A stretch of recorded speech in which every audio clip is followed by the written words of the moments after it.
বলুন। ফ্যাবিয়া কোম্পানিতে এসেছেন, ঠিক আছে। আচ্ছা, আপনি নতুন, মানে বুঝতে পারছেন না তো? চলো, ফ্যাবিয়া কোম্পানিতে এসেছেন তো? আচ্ছা, ফ্যাবিয়া কোম্পানি পরা হয় না, মাখা হয় না, ঘুমানো হয় না, কি ব্যাপারটা সেটা কি জানেন? ফ্যাবিয়া কোম্পানিতে এসেছেন, আপনাদের কাজটা কি? কথা বলতে হবে আমার সঙ্গে। মানে কথা না বললে আমি কিন্তু রুগী করতে পারবো না, আর পারি না আমি কথা না বললে।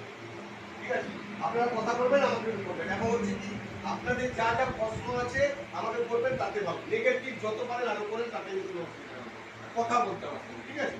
তো মেনলি হচ্ছে কি, ফ্যাবিয়া কোম্পানিতে এসছেন যে আপনাদের আপনার কাজ কি বুঝিয়েছেন। এখানে একটা ম্যাডাম কি বললেন, আমাদের ম্যাডাম কি বললেন, যে ফ্যাবিয়াতে আপনি ফ্যাবিয়া করবেন কেন, এটা তো আমাকে বলে গেছেন। মানে আমার উপর চাপিয়ে দিয়ে গেছেন যে ফ্যাবিয়া করবেন কেন, স্যার এটা করবেন।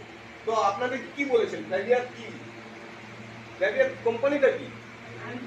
আয়ুর্বেদিক। তাহলে আয়ুর্বেদিক প্রোডাক্ট। তো আয়ুর্বেদিক প্রোডাক্ট যদি হয়, তাহলে আপনাদেরকে কি বলেছেন? দু তিনটা কথা তো বলা যায় তো, কি বলেছেন ওনার? হ্যাঁ, সম্মানের জায়গা, আচ্ছা, ইনকামের জায়গা, তার সঙ্গে হ্যাঁ নিজের নিজের ভালো থাকা এবং সংসারকে ভালো রাখা। হ্যাঁ, অপরকে, একদম রাইট। ওইটাই আমার সবচেয়ে ভালো পয়েন্ট খেললো, যে অপরকে ভালো রাখা, ঠিক আছে।